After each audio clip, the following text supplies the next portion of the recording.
أعوذ بالله من الشيطان الرجيم. بسم الله الرحمن الرحيم. الحمد لله رب العالمين الرحمن الرحيم مالك يوم الدين. إياك نعبد وإياك نستعين اهدنا الصراط المستقيم صراط الذين أنعمت عليهم غير المغضوب عليهم ولا الضالين.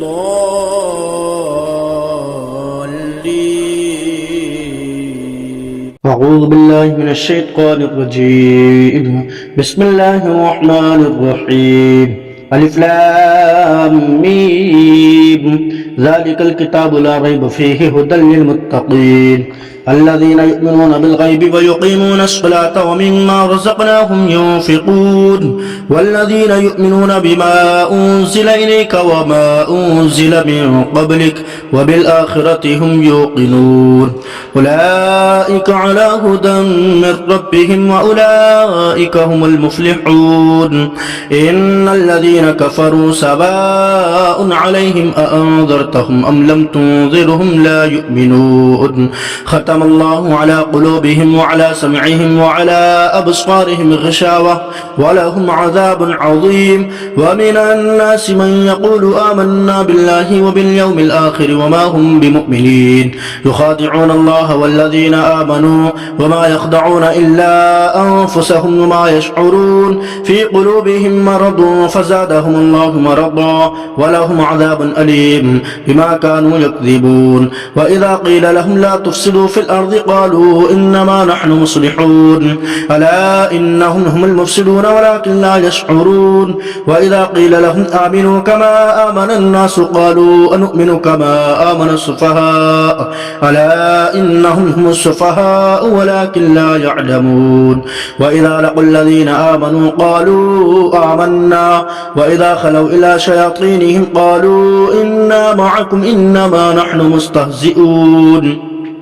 الله يستهزئ بهم ويمدهم في طغيانهم يعمهون. أولئك الذين اشتروا الضلالة بالهدى فما ربحت تجارتهم وما كانوا مهتدين. مثلهم كمثل الذي استوقد نارا فلما أضاءت ما حوله ذهب الله بنورهم وتركهم في ظلمات لا يبصرون. صم بكم عمي فهم لا يرجعون. أو كصيب من السماء فيه ظلمات ورعد وبرق يجعلون أصابعهم في آذانهم من الصواعق حذر الموت والله محيط بالكافرين. يكاد البرق يخطف أبصارهم كلما أضاء لهم مشوا فيه وإذا أظلم عليهم قاموا ولو شاء الله لذهب بسمعهم وأبصارهم إن الله على كل شيء قدير. يا أيها الناس اعبدوا ربكم الذي خلقكم والذين من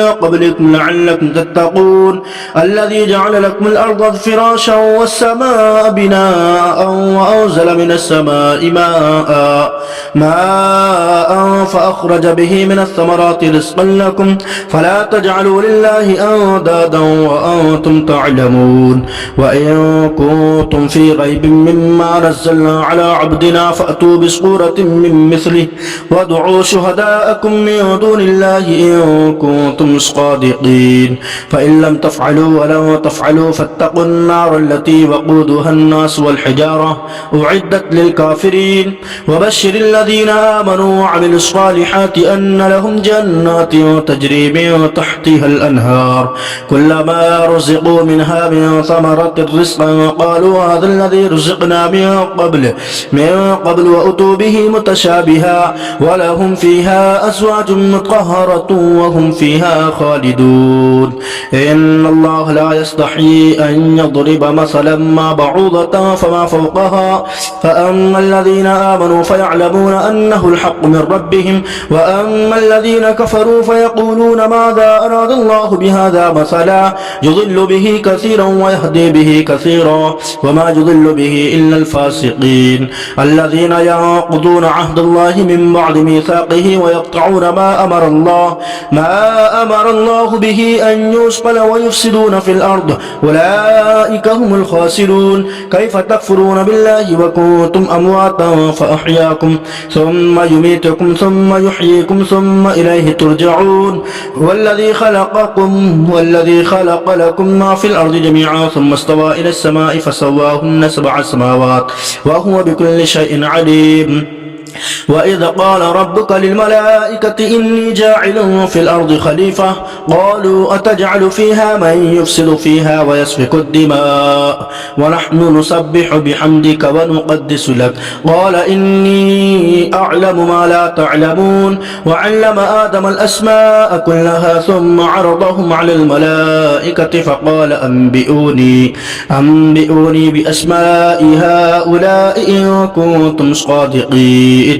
قالوا سبحانك لا علم لنا إلا ما علمتنا إنك أنت العليم الحكيم قال يا آدم أنبئهم بأسمائهم فلما أنبأهم بأسمائهم قال ألم أقل لكم إني أعلم غيب السماوات والأرض وأعلم ما تبدون وما كنتم تكتمون وإذ قلنا للملائكة اسجدوا لآدم فسجدوا إلا إبليس أبى واستكبر وكان من الكافرين وقلنا يا آدم اسكن أنت وزوجك الجنة وكلا منها رغدا حيث شئتما ولا تقربا هذه الشجرة فتكونا من الظالمين فأزلهما الشيطان عنها فأخرجهما مما كانا فيه وقلنا اهبطوا بعضكم لبعض عدو ولكم في الأرض مستقر ومتاع إلى حين فتلقى آدم من ربه كلمات فتاب عليه إنه هو التواب الرحيم قلنا اهبطوا منها جميعا فإما يأتينكم مني هدى فمن تبع هداي فلا خوف عليهم ولا هم يحزنون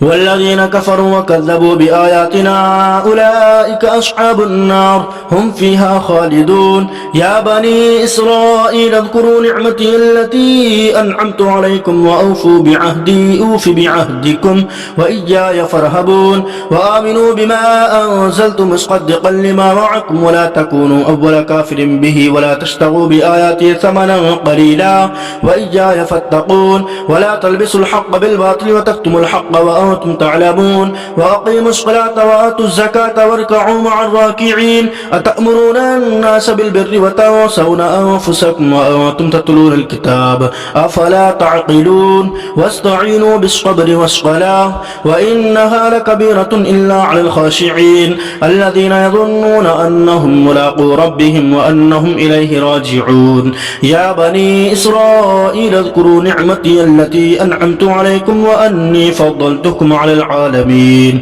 واتقوا يوما لا تجزي نفس عن نفس شيئا ولا يقبل منها شفاعة ولا يؤخذ منها عدل ولا هم ينصرون وإذ نجيناكم من آل فرعون يسومونكم سوء العذاب يذبحون أبناءكم ويستحيون نساءكم وفي ذلكم بلاء من ربكم عظيم وإذ فرقنا بكم البحر فأنجيناكم وأغرقنا آل فرعون وأنتم تنظرون وإذ واعدنا موسى 40 ليلة ثم اتخذتم العجل من بعده وأنتم ظالمون ثم عفونا عنكم من بعد ذلك لعلكم تشكرون وإذ آتينا موسى الكتاب والفرقان لعلكم تهتدون وإذ قال موسى لقومه يا قوم إنكم ظلمتم أنفسكم باتخاذكم العجل فتوبوا إلى بارئكم فاقتلوا أنفسكم ذلكم خير يغلكم عند بارئكم فتاب عليكم إنه هو التواب الرحيم وإذ قلتم يا موسى لن نؤمن لك حتى نرى الله جهرة فأخذتكم الصاعقة وأنتم تنظرون ثم بعثناكم من بعد موتكم لعلكم تشكرون وظللنا عليكم الغمام وأنزلنا عليكم المن والسلوى كلوا من طيبات ما رزقناكم وما ظلمونا ولكن كانوا أنفسهم يظلمون وإذ قلنا ادخلوا هذه القرية فكلوا منها حيث شئتم رغدا وادخلوا الباب سجدا وقولوا حطة نغفر لكم خطاياكم وسنزيد المحسنين فبدل الذين ظلموا قولا غير الذي قيل لهم فأنزلنا على الذين ظلموا رجزا من السماء بما كانوا يفسقون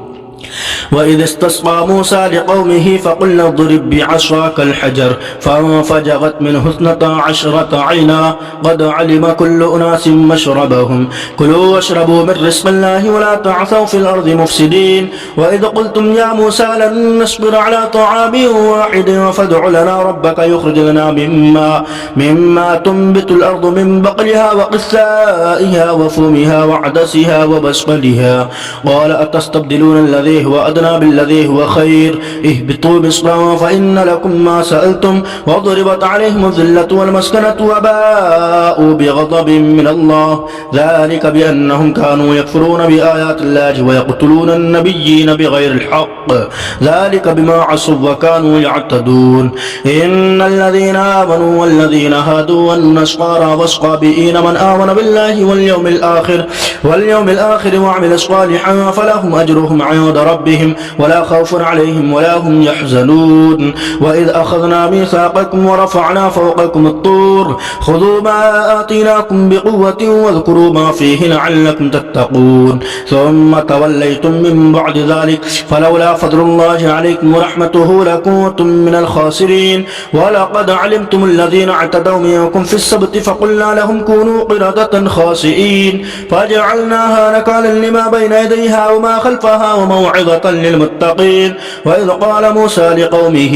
إن الله يأمركم أن تذبحوا بقرة قالوا أتتخذنا هزوا قال أعوذ بالله أن أكون من الجاهلين قالوا ادع لنا ربك يبين لنا ما هي قال إنه يقول إنها بقرة لا فارض ولا بكر عوان بين ذلك فافعلوا ما تؤمرون قالوا ادع لنا ربك يبين لنا ما لونها قال إنه يقول إنها بقرة صفراء فاقع لونها تسر الناظرين قالوا ادع لنا ربك يبين لنا ما هي إن البقرة تشابه علينا وإنا إن شاء الله لمهتدون قال إنه يقول إنها بقرة لا ظلول تثير الأرض ولا تسقي الحرث مسلمة لا شية فيها قالوا الآن جئت بالحق فذبحوها وما كادوا يفعلون وإذا قتلتم نفسا فادارأتم فيها والله مخرج ما كنتم تكتمون فقلنا اضربوه ببعضها كذلك يحيي الله الموتى ويريكم آياته لعلكم تعقلون ثم قست قلوبكم من بعد ذلك فهي كالحجارة أو أشد قسوة وإن من الحجارة لما يتفجر منه الأنهار وإن منها لما يشقق فيخرج منه الماء وإن منها لما يهبط من خشية الله وما الله بغافل عما تعملون أفتطمعون أن يؤمنوا لكم وقد كان فريق منهم يسمعون كلام الله ثم يحرفونه من بعد ما عقلوه وهم يعلمون وإذا لقوا الذين آمنوا قالوا آمنا وإذا خلا بعضهم إلى بعض قالوا أتحدثونهم بما فتح الله عليكم ليحاجوكم به عند ربكم أفلا تعقلون أولا يعلمون أن الله يعلم ما يسرون وما يعلنون ومنهم أميون لا يعلمون الكتاب إلا أماني وإنهم إلا يظنون يؤمنون فويل للذين يكتبون الكتاب بأيديهم ثم يقولون هذا من عند الله ليشتروا به ثمنا قليلا فويل لهم مما كتبت أيديهم وويل لهم مما يكسبون وقالوا لا تمسنا النار إلا أياما معدودة قل أتخذتم عند الله عهدا فلن يخلف الله عهده أم تقولون على الله ما لا تعلمون بلى من كسب سيئة وأحاطت به خطيئته فأولئك أصحاب النار هم فيها خالدون والذين آمنوا وعملوا الصالحات أولئك أصحاب الجنة هم فيها خالدون وإذ أخذنا ميثاق بني إسرائيل لا تعبدون إلا الله وبالوالدين إحسانا وذي القربى واليتامى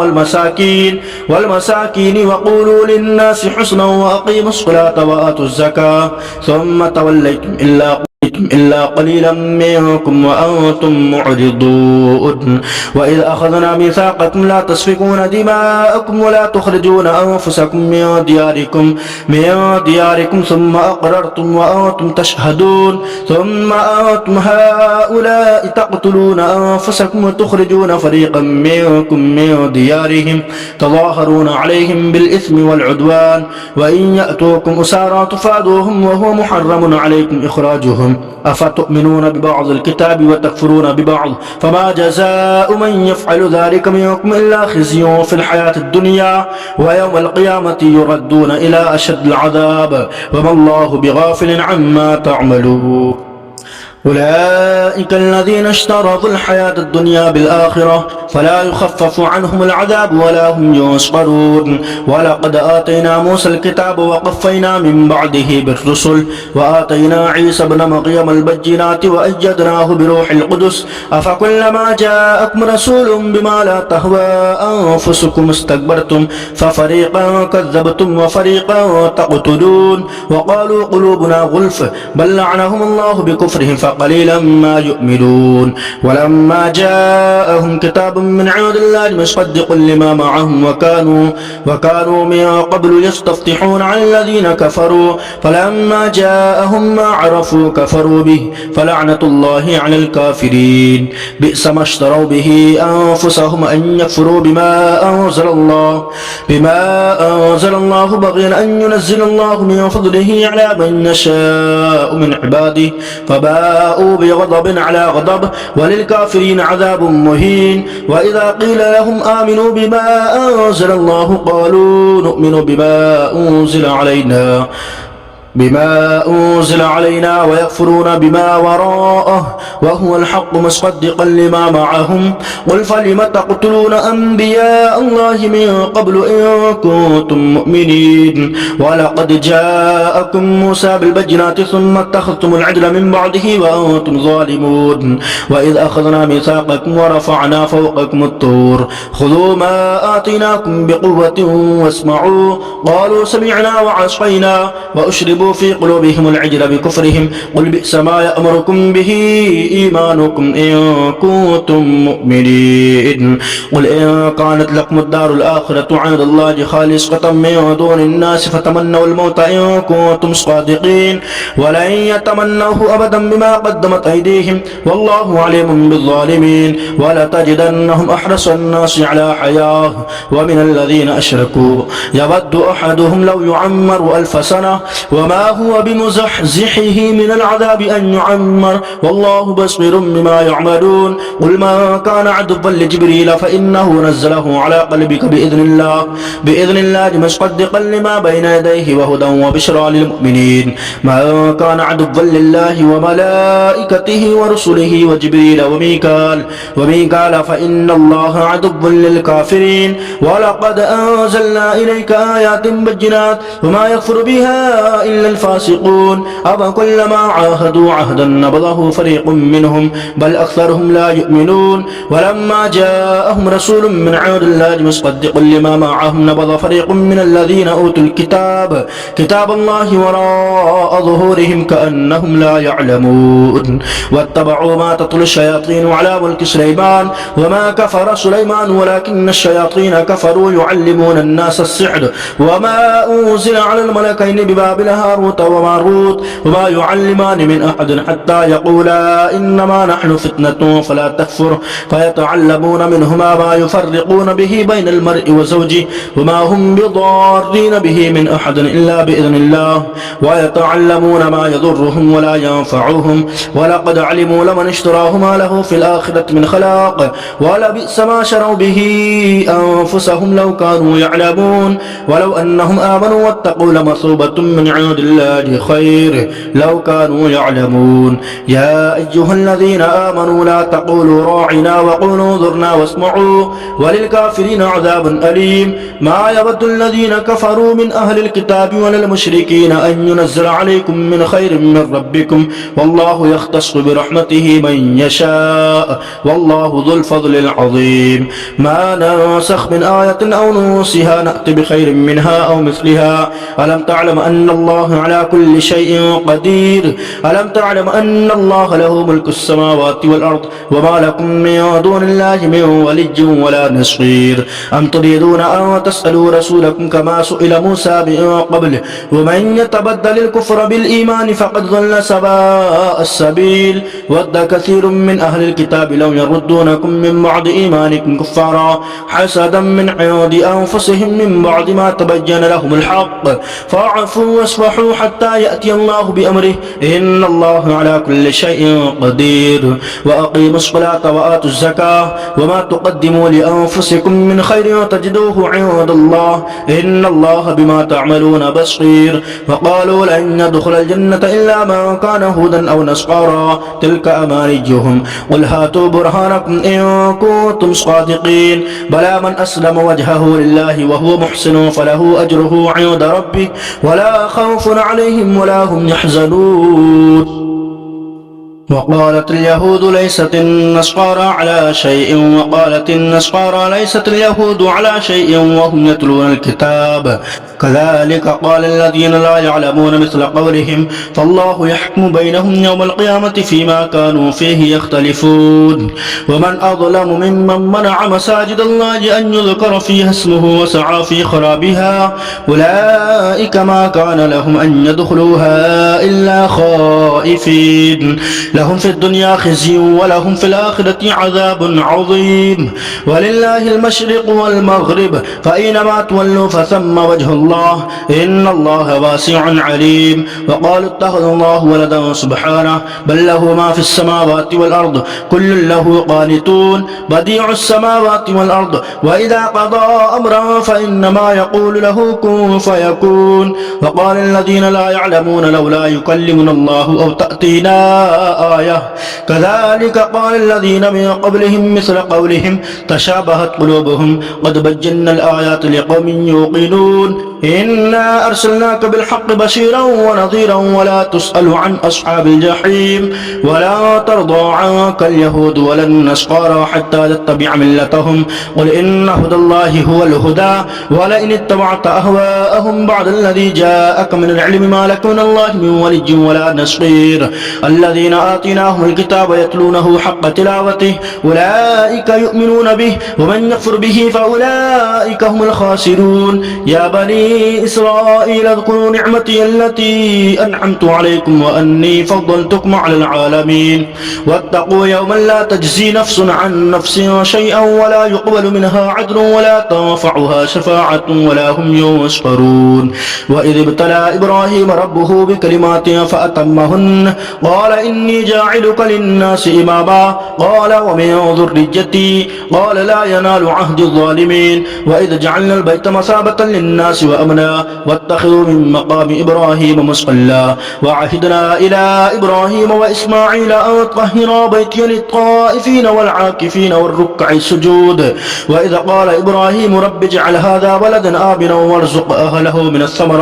من الثمرات من آمن منهم بالله واليوم الآخر قال ومن كفر فأمتعه قليلا ثم أضطره إلى عذاب النار وبئس المصير وإذ يرفع إبراهيم القواعد من البيت وإسماعيل ربنا تقبل منا إنك أنت السميع العليم ربنا واجعلنا مسلمين لك ومن ذريتنا أمة مسلمة لك وأرنا مناسكنا وتب علينا إنك أنت التواب الرحيم ربنا وابعث فيهم رسولا منهم يتلو عليهم آياتك ويعلمهم الكتاب والحكمة ويزكيهم إنك أنت العزيز الحكيم ومن يرغب عن ملة إبراهيم إلا ما وصفها نفسه ولقد اصطفيناه في الدنيا وإنه في الآخرة لمن الصالحين إذ قال له ربه أسلم قال أسلمت لرب العالمين ووصى بها إبراهيم بنيه ويعقوب يا بني إن الله اصطفى لكم الدين فلا تموتن إلا وأنتم مسلمون أم كنتم شهداء إذ حضر يعقوب الموت إذ قال لبنيه ما تعبدون من بعدي قالوا نعبد إلهك وإله آبائك إبراهيم وإسماعيل وإسحاق إلها واحدا ونحن له مسلمون تلك أمة قد خلت لها ما كسبت ولكم ما كسبتم ولا تسألون عما كانوا يعملون وقالوا كونوا هودا أو نصارى تهتدوا قل بل ملة إبراهيم حنيفا وما كان من المشركين قولوا آمنا بالله وما أنزل إلينا وما أنزل إلى إبراهيم وإسماعيل وإسحاق ويعقوب والأسباط وما أوتي موسى وعيسى وما أوتي النبيون من ربهم لا نفرق بين أحد منهم ونحن له مسلمون فإن آمنوا بمثل ما آمنتم به فقد اهتدوا وإن تولوا فإنما هم في شقاق فسيكفيكهم الله وهو السميع العليم صبغة الله ومن أحسن من الله صبغة ونحن له عابدون قل أتحاجوننا في الله وهو ربنا وربكم ولنا أعمالنا ولكم أعمالكم ونحن له مخلصون أم تقولون إن إبراهيم وإسماعيل وإسحاق ويعقوب والأسباط كانوا هودا أو نصارى قل أأنتم أعلم أم الله ومن أظلم مما كتم شهادة عنده من الله وما الله بغافل عما تعملون تلك أمة قد خلت لها ما كسبت ولكم ما كسبتم ولا تسألون عما كانوا يعملون يقول السفهاء من الناس ما ولاهم عن قبلتهم التي كانوا عليها قل لله المشرق والمغرب يهدي من يشاء إلى صراط مستقيم وكذلك جعلناكم أمة وسطا لتكونوا شهداء على الناس ويكون الرسول عليكم شهيدا وما جعلنا القبلة التي كنت عليها إلا لنعلم من يتبع الرسول ممن ينقلب على عقبيه وإن كانت لكبيرة إلا على الذين هدى الله وما كان الله ليضيع إيمانكم إن الله بالناس لرؤوف رحيم قد نرى تقلب وجهك في السماء فلنولينك قبلة ترضاها فول وجهك شطر المسجد الحرام وحيث ما كنتم فولوا وجوهكم شطره وإن الذين أوتوا الكتاب لا يعلمون أنه الحق من ربهم وما الله بغافل عما يعملون ولئن أتيت الذين أوتوا الكتاب بكل آية ما تبعوا قبلتك وما أنت بتابع قبلتهم وما بعضهم بتابع قبلة بعض ولئن اتبعت أهواءهم من بعد ما جاءك من العلم إنك إذا لمن الظالمين الذين آتيناهم الكتاب يعرفونه كما يعرفون أبناءهم وإن فريقا منهم لا يكتمون الحق وهم يعلمون الحق من ربك فلا تكونن من الممترين ولكل وجهة هو موليها فاستبقوا الخيرات أينما تكونوا يأتي بكم الله جميعا إن الله على كل شيء قدير ومن حيث خرجت فول وجهك شطر المسجد الحرام وإنه للحق من ربك وما الله بغافل عما تعملون ومن حيث خرجت فول وجهك شطر المسجد الحرام وحيث ما كنتم فولوا وجوهكم شطره لئلا يكون للناس عليكم حجة إلا الذين ظلموا منهم فلا تخشوهم واخشوني ولأتم نعمتي عليكم ولعلكم تهتدون كما أرسلنا فيكم رسولا منكم يتلو عليكم آياتنا ويزكيكم ويعلمكم الكتاب والحكمة ويعلمكم ما لم تكونوا تعلمون فاذكروني أذكركم واشكروا واشكروا لي ولا تكفرون يا أيها الذين آمنوا استعينوا بالصبر والصلاة إن الله مع الصابرين ولا تقولوا لمن يقتل في سبيل الله أموات بل أحياء ولكن لا تشعرون ولنبلونكم بشيء من الخوف والجوع ونقص من الأموال والأنفس والثمرات وبشر الصابرين الذين إذا أصابتهم مصيبة قالوا إنا لله وإنا إليه راجعون أولئك عليهم صلوات من ربهم ورحمة وأولئك هم المهتدون إن الصفا والمروة من شعائر الله فمن حج البيت أو اعتمر فلا جناح عليه أن يطوف بهما ومن تطوع خيرا فإن الله شاكر عليم إن الذين يكتمون ما أنزلنا من البينات والهدى من بعد ما بيناه للناس في الكتاب أولئك يلعنهم الله ويلعنهم اللاعنون إلا الذين تابوا وأصلحوا وبينوا فأولئك أتوب عليهم وأنا التواب الرحيم إن الذين كفروا وماتوا وهم كفار أولئك عليهم لعنة الله والملائكة والناس أجمعين خالدين فيها لا يخفف عنهم العذاب ولا هم ينظرون وإلهكم إله واحد لا إله إلا هو الرحمن الرحيم إن في خلق السماوات والأرض واختلاف الليل والنهار والفلك التي تجري في البحر بما ينفع الناس وما أنزل الله من السماء من ماء فأحيا به الأرض بعد موتها وبث فيها من كل دابة وتصريف الرياح والسحاب المسخر بين السماء والأرض لآيات لقوم يعقلون ومن الناس من يتخذ من دون الله أندادا يحبونهم كحب الله والذين آمنوا أشد حبا لله ولو يرى الذين ظلموا إذ يرون العذاب أن القوة لله جميعا وأن الله شديد العذاب إذ تبرأ الذين اتبعوا من الذين اتبعوا ورأوا العذاب وتقطعت بهم الأسباب وقال الذين اتبعوا لو أن لنا كرة فنتبرأ منهم كما تبرأوا منا كذلك يريهم الله أعمالهم حسرات عليهم وما هم بخارجين من النار يا أيها الناس كلوا مما في الأرض حلالا طيبا ولا تتبعوا خطوات الشيطان إنه لكم عدو مبين إنما يأمركم بالسوء والفحشاء وأن تقولوا على الله ما لا تعلمون وإذا قيل لهم اتبعوا ما أنزل الله قالوا بل نتبع ما ألفينا عليه آباءنا أولو كان آباؤهم لا يعقلون شيئا ولا يهتدون ومثل الذين كفروا كمثل الذي ينعق بما لا يسمع إلا دعاء ونداء صم بكم عمي فهم لا يعقلون يا أيها الذين آمنوا كلوا من طيبات ما رزقناكم واشكروا لله إن كنتم إياه تعبدون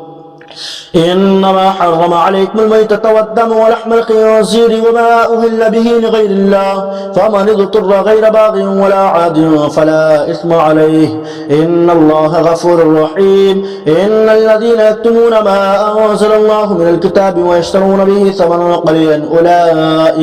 أولئك ما يأكلون في بطونهم إلا النار ولا يكلمهم الله يوم القيامة ولا يزكيهم ولهم عذاب أليم أولئك الذين اشتروا الضلالة بالهدى والعذاب بالمغفرة فما أصبرهم على النار ذلك بأن الله نزل الكتاب بالحق وإن الذين اختلفوا في الكتاب لفي شقاق بعيد ليس البر أن تولوا وجوهكم قبل المشرق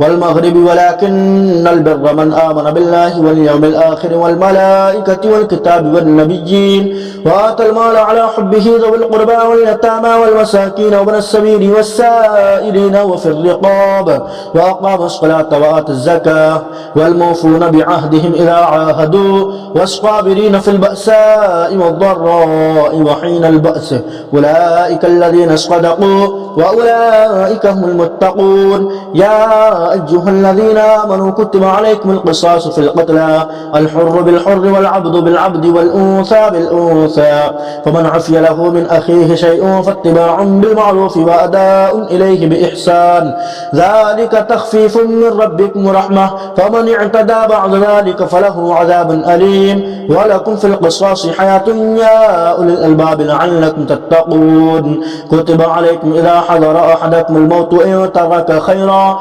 الوصية للوالدين والأقربين بالمعروف حقا على المتقين فمن بدله بعد ما سمعه فإنما إثمه على الذين يبدلونه إن الله سميع عليم. فمن خاف من موص وجنفا أو إثما فأصلح بينهم فلا إثم عليه إن الله غفور رحيم. يا أيها الذين آمنوا كتب عليكم الصيام كما كتب على الذين من قبلكم لعلكم تتقون أياما معدودات فمن كان منكم مريضا أو على سفر فعدة من أيام أخر وعلى الذين يطيقونه فدية طعام مسكين فمن تطوع خيرا فهو خير له وأن تصوموا خير لكم إن كنتم تعلمون. شهر رمضان الذي أنزل فيه القرآن هدى للناس وبينات من الهدى والفرقان فمن شهد منكم الشهر فليصم ومن كان مريضا أو على سفر فعدة من أيام أخر يريد الله بكم اليسر ولا يريد بكم العسر ولتكملوا العدة ولتكبروا الله على ما هداكم ولعلكم تشكرون. وإذا سألك عبادي عني فإني قريب أجيب دعوة الداعي إذا دعاني فليستجيبوا لي وليؤمنوا بي لعلهم يرشدون. أحل لكم ليلة الصيام الرفث إلى نسائكم هن لباس لكم وأنتم لباس لهن علم الله أنكم كنتم تختانون أنفسكم فتاب عليكم وعفى عنكم فالآن باشروهن وابتغوا ما كتب الله لكم وكلوا واشربوا حتى يتبين لكم الخيط الأبيض من الخيط الأسود من الفجر ثم أتموا الصيام إلى الليل ولا تباشروهن وأنتم عاكفون في المساجد تلك حدود الله فلا تقربوها كذلك يبين الله آياته للناس لعلهم يتقون. ولا تأكلوا أموالكم بينكم بالباطل وتدلوا بها إلى الحكام لتأكلوا فريقا من أموال الناس بالإثم وأنتم تعلمون. يسألونك عن الأهلة قل هي مواقيت للناس والحج وليس البر بأن تأتوا البيوت من ظهورها ولكن البر من اتقى وأتوا البيوت من أبوابها واتقوا الله لعلكم تفلحون. وقاتلوا في سبيل الله الذين يقاتلونكم ولا تعتدوا إن الله لا يحب المعتدين. واقتلوهم حيث ثقفتموهم وأخرجوهم من حيث أخرجوكم الفتنة أشد من القتل ولا تقاتلوهم عند المسجد الحرام حتى يقاتلوكم فيه فإن قاتلوكم فاقتلوهم كذلك جزاء الكافرين فإن ينتهوا فإن الله غفور رحيم. وقاتلوهم حتى لا تكون فتنة ويكون الدين لله فإن ينتهوا فلا عدوان إلا على الظالمين. الشهر الحرام بالشهر الحرام والحرمات قصاص فمن اعتدى عليكم فاعتدوا عليه بمثل ما اعتدى عليكم واتقوا الله واعلموا أن الله مع المتقين. وأنفقوا في سبيل الله ولا تلقوا بأيديكم إلى التهلكة وأحسنوا إن الله يحب المحسنين. وأتموا الحج والعمرة لله فإن أحسرتم فما استيسر من الهدي ولا تحلقوا رؤوسكم حتى يبلغ الهدي محله فمن كان منكم مريضا أو به أذى من رأسه ففدية من صيام أو صدقة أو نسك فإذا أمنتم فمن تمتع بالعمرة إلى الحج فما استيسر من الهدي فمن لم يجد فصيام 3 أيام في الحج و7 إذا رجعتم تلك 10 كاملة ذلك لمن لم يكن أهله حاضر المسجد الحرام. واتقوا الله واعلموا أن الله شديد العقاب. الحج أشهر معلومات فمن فرض فيهن الحج فلا رفث ولا فسوق ولا جدال في الحج وما تفعلوا من خير يعلمه الله وتزودوا فإن خير الزاد التقوى واتقون يا أولي الألباب. ليس عليكم جناح أن تبتغوا فضلا من ربكم فإذا أفضتم من عرفات فاذكروا الله عند المشعر الحرام واذكروه كما هداكم وإن كنتم من قبله لمن الضالين ثم أفيضوا من حيث أفاض الناس واستغفروا الله إن الله غفور رحيم فإذا قضيتم مناسككم فاذكروا الله كذكركم آباءكم أو أشد ذكرا فمن الناس من يقول ربنا آتنا في الدنيا وما له في الآخرة من خلاق ومنهم من يقول ربنا آتنا في الدنيا حسنة وفي الآخرة حسنة وقنا عذاب النار أولئك لهم نصيب مما كسبوا والله سريع الحساب واذكروا الله في أيام معدودات فمن تعجل في يومين فلا إثم عليه ومن تأخر فلا إثم عليه لمن اتقى واتقوا الله واعلموا أنكم إليه تحشرون ومن الناس من يعجبك قوله في الحياة الدنيا ويشهد الله على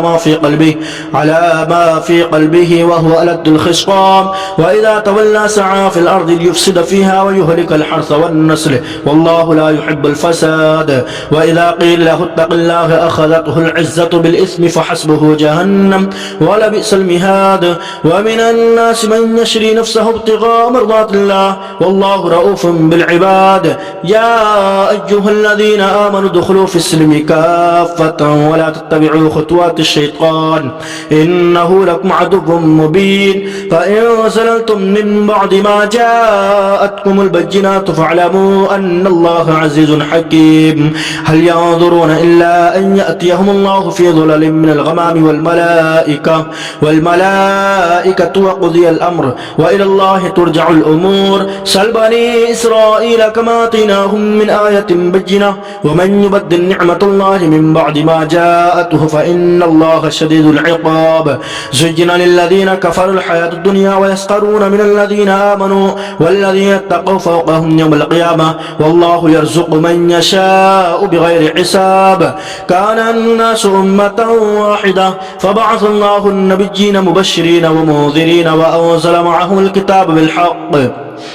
بالحق ليحكم بين الناس فيما اختلفوا فيه وما اختلف فيه إلا الذين أوتوه من بعد ما جاءتهم البينات بغيا بينهم فهدى الله الذين آمنوا لما اختلفوا فيه من الحق بإذنه والله يهدي من يشاء إلى صراط مستقيم أم حسبتم أن تدخلوا الجنة ولما يأتكم مثل الذين خلوا من قبلكم مستهم البأساء والضراء وزلزلوا حتى يقول الرسول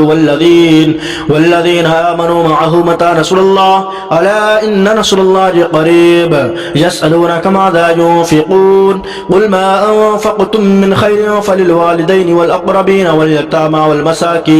والمساكين وابن السبيل وما تفعلوا من خير فإن الله به عليم كتب عليكم القتال وهو كره لكم وعسى أن تكرهوا شيئا وهو خير لكم وعسى أن تحبوا شيئا وهو شر لكم والله يعلم وأنتم لا تعلمون يسألونك عن الشهر الحرام قتال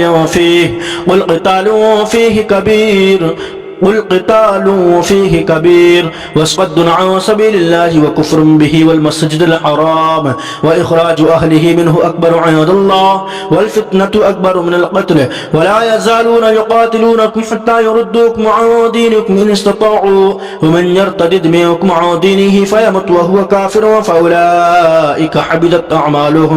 أعمالهم في الدنيا والآخرة وأولئك أصحاب النار هم فيها خالدون إن الذين آمنوا والذين هاجروا وجاهدوا في سبيل الله أولئك يرجون رحمة الله والله غفور رحيم يسألونك عن الخمر والميسر قل فيهما إثم كبير ومنافع للناس وإثمهما أكبر من نفعهما ويسألونك ماذا ينفقون قل العفو كذلك يبين الله لكم الآيات لعلكم تتفكرون في الدنيا والآخرة ويسألونك عن اليتامى قل إصلاح لهم خير وإن تخالطوهم فإخوانكم والله يعلم المفسد من المصلح ولو شاء الله لأعنتكم إن الله عزيز حكيم ولا تنكحوا المشركات حتى يؤمنن ولا أمة مؤمنة خير من مشركة ولو أعجبتكم ولا تنكحوا المشركين حتى يؤمنوا ولا عبد مؤمن خير من مشرك ولو أعجبكم أولئك يدعون إلى النار والله يدعو إلى الجنة والمغفرة بإذنه ويبين آياته للناس لعلهم يتذكرون ويسألونك عن المحيض قل هو أذى فاعتزلوا النساء في المحيض ولا تقربوهن حتى يطهرن فإذا تطهرن فأتوهن من حيث أمركم الله إن الله يحب التوابين ويحب المتطهرين نساؤكم حرث لكم فأتوا حرثكم أنى شئتم وقدموا لأنفسكم واتقوا الله واعلموا أنكم ملاقوه وبشر المؤمنين ولا تجعلوا الله عرضة لأيمانكم أن تبروا وتتقوا وتصلحوا بين الناس والله سميع عليم لا يؤاخذكم الله باللغو في أيمانكم ولكن يؤاخذكم بما كسبت قلوبكم والله غفور حليم للذين يؤلون من نسائهم تربص 4 أشهر فإن فاءوا فإن الله غفور رحيم وإن عزموا الطلاق فإن الله سميع عليم والمطلقات يتربصن بأنفسهن 3 قروء ولا يحل لهن أن يكتمن ما خلق الله في أرحامهن إن كن يؤمن بالله واليوم الآخر وبعولتهن أحق بردهن في ذلك إن أرادوا إصلاحا ولهن مثل الذي عليهن بالمعروف وللرجال عليهن درجة والله عزيز حكيم الطلاق 2 فإمساكم بمعروف أو تصريح بإحسان ولا يحل لكم أن تأخذوا مما آتيتموهن شيئا إلا أن يخافا ألا يقيما حدود الله فإن خفتم ألا يقيما حدود الله فلا جناح عليهما فيما افتدت به تلك حدود الله فلا تعتدوها ومن يتعد حدود الله فأولئك هم الظالمون فإن طلقها فلا تحل له من بعد حتى تنكح زوجا غيره فإن طلقها فلا جناح عليهما أن يتراجعا إن ظنا أن يقيما حدود الله وتلك حدود الله يبينها لقوم يعلمون وإذا طلقتم النساء فبلغن أجلهن فأمسكوهن بمعروف أو سرحوهن بمعروف ولا تمسكوهن ضرارا لتعتدوا ومن يفعل ذلك فقد ظلم نفسه ولا تتخذوا آيات الله هزوا واذكروا نعمة الله عليكم وما أنزل عليكم من الكتاب والحكمة يعظكم به واتقوا الله واعلموا أن الله بكل شيء عليم وإذا طلقتم النساء فبلغن أجلهن فلا تعذروهن أن ينكحن أزواجهن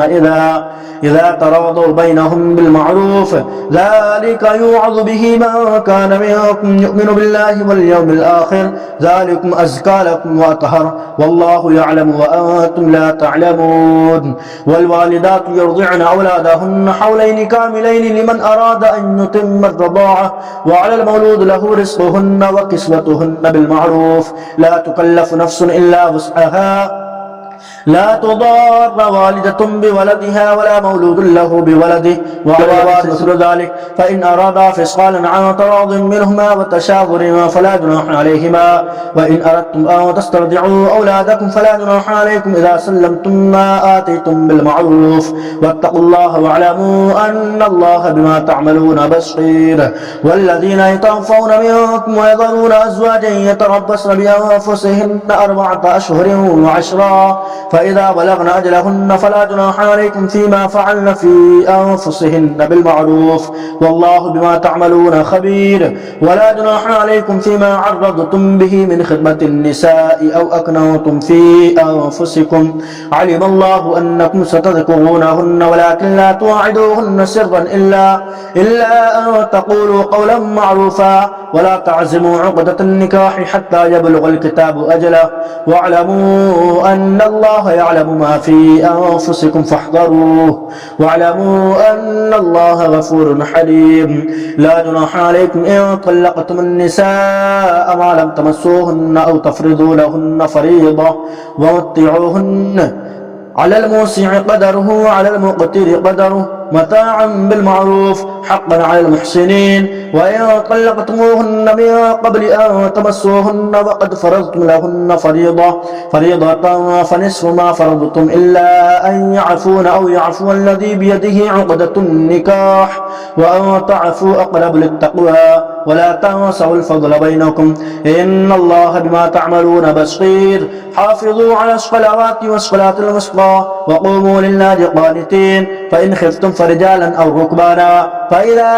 أمنتم فاذكروا الله كما علمكم ما لم تكونوا تعلمون والذين يتوفون منكم ويذرون أزواجا وصية لأزواجهم متاعا إلى الحول غير إخراج فإن خرجنا فلا جناح عليكم فيما فعلن في أنفسهن من معروف والله عزيز حكيم وللمطلقات متاع بالمعروف حقا على المتقين كذلك يبين الله لكم آياته لعلكم تعقلون ألم تر إلى الذين خرجوا من ديارهم وهم ألوف حذر الموت فقال لهم الله موتوا ثم أحياهم إن الله لذو فضل على الناس ولكن أكثر الناس لا يشكرون وقاتلوا في سبيل الله واعلموا أن الله سميع عليم من ذا الذي يقرض الله قرضا حسنا فيضاعفه له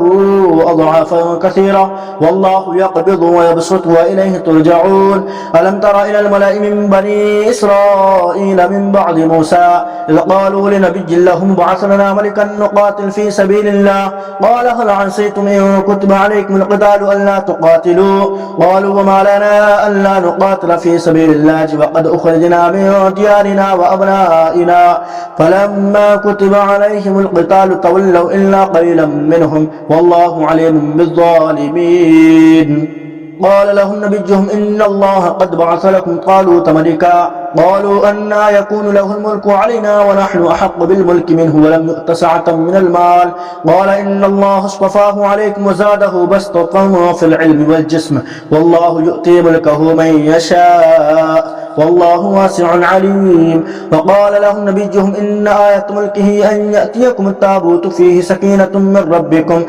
ربكم وبقية مما ترك آل موسى وآل هارون تحمله الملائكة إن في ذلك لآية لكم إن كنتم مؤمنين فلما فصل طالوت بالجنود قال إن الله مبتليكم بنهر فمن شرب منه فليس مني ومن لم يطعمه فإنه مني إلا من اغترف غرفة بيده فشربوا منه إلا قليلا منهم فلما جاوزه هو والذين آمنوا معه قالوا لا طاقة لنا اليوم بجالوت وجنوده قال الذين يظنون أنهم ملاقو الله كم من فئة قليلة غلبت فئة كثيرة بإذن الله والله مع الصابرين ولما برزوا لجالوت وجنوده قالوا ربنا أفرغ علينا صبرا وثبت أقدامنا وانصرنا على القوم الكافرين فهزموهم بإذن الله وقتل داود جالوت وآتاه الله الملك والحكمة وعلمه مما يشاء ولولا دفع الله الناس بعضهم ببعض لفسدت الأرض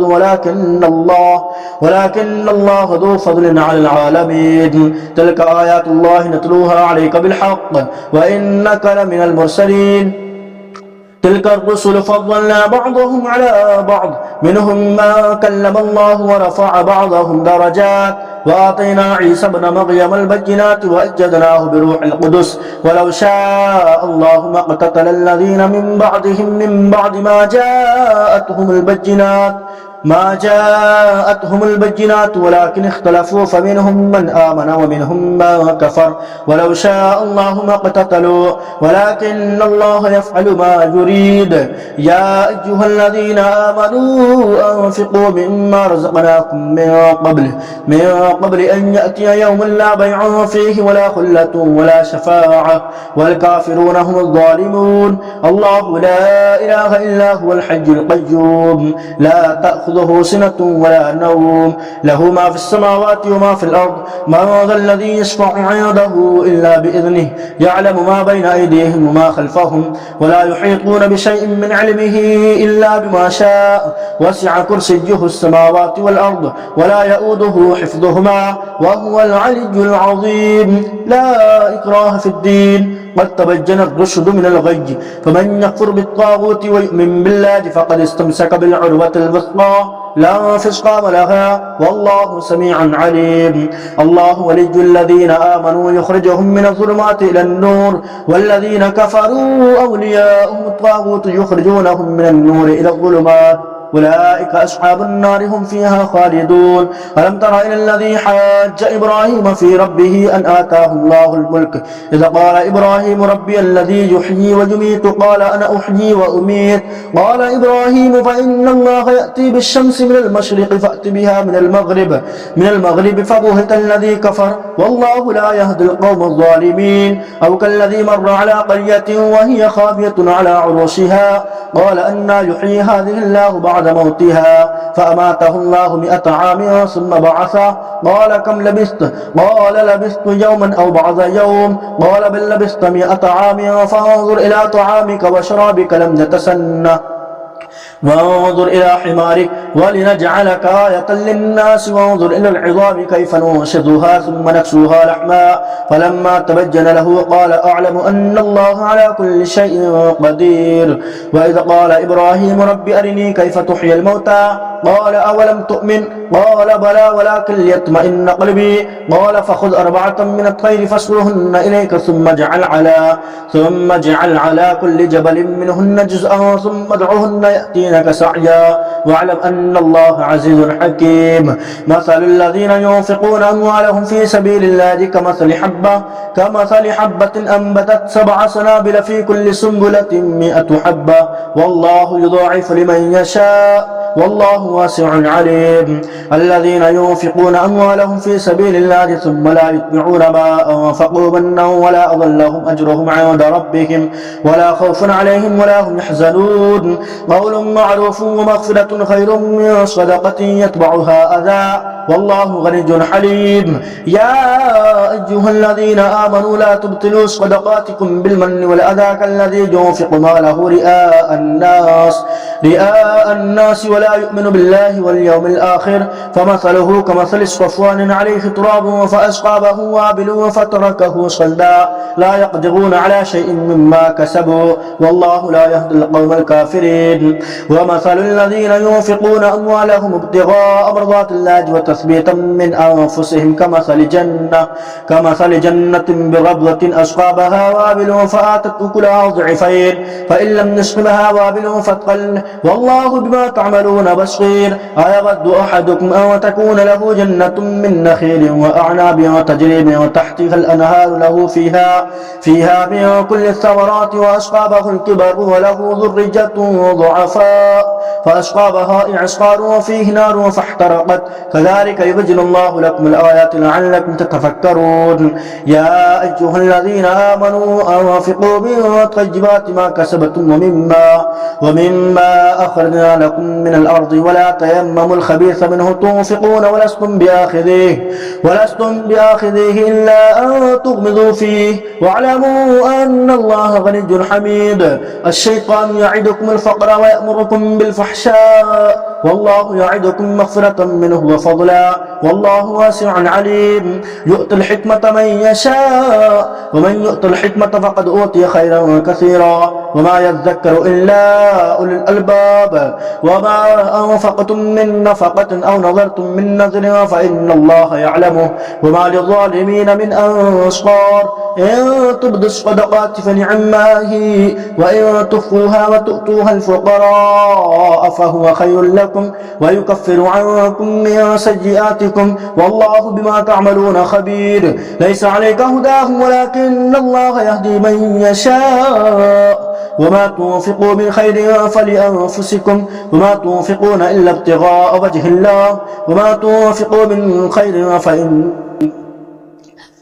تنفقوا من خير يوفى إليكم وأنتم لا تظلمون للفقراء الذين أحصروا في سبيل الله لا يستطيعون ضربا في الأرض يحسبهم الجاهل أغنياء من التعفف تعرفهم بسيماهم لا يسألون الناس إلحافا وما تنفقوا من خير فإن الله به عليم الذين ينفقون أموالهم بالليل والنهار سرا وعلانية فلهم أجرهم عند ربهم ولا خوف عليهم ولا هم يحزنون الذين يأكلون الربا لا يقومون إلا كما يقوم الذي يتخبطه الشيطان من المس ذلك بأنهم قالوا إنما البيع مثل الربا وأحل الله البيع وحرم الربا فمن جاءه موعظة من ربه فانتهى فله ما سلف وأمره إلى الله ومن عاد فأولئك أصحاب النار هم فيها خالدون يمحق الله الربا ويربي الصدقات والله لا يحب كل كفار أثيم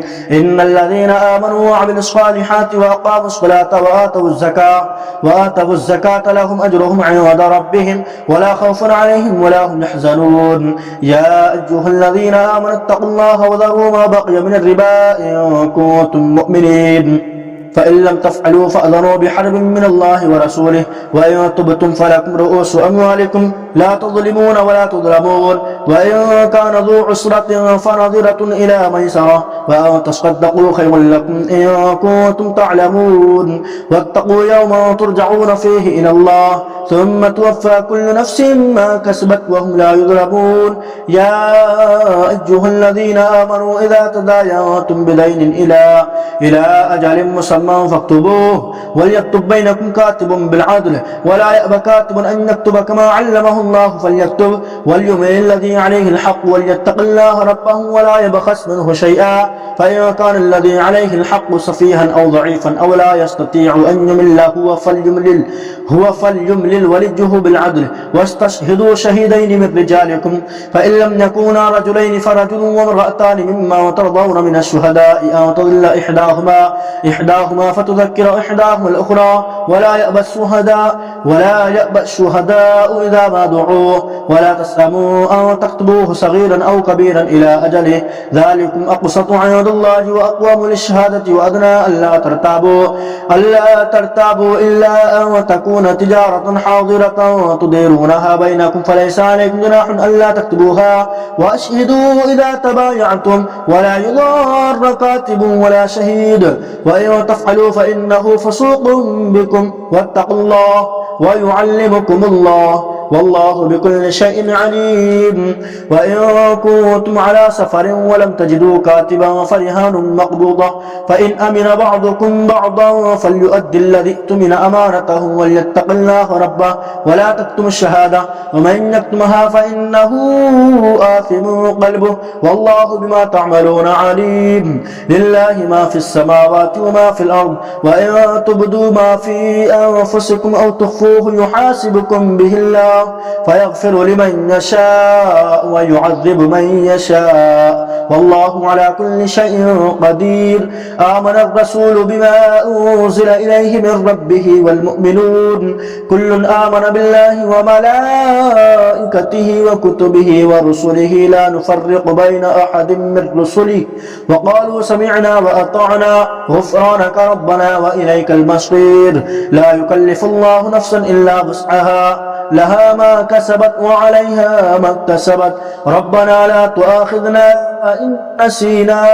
أو أخطأنا ربنا ولا تحمل علينا إصرا كما حملته على الذين من قبلنا ربنا ولا تحملنا ما لا طاقة لنا به واعف عنا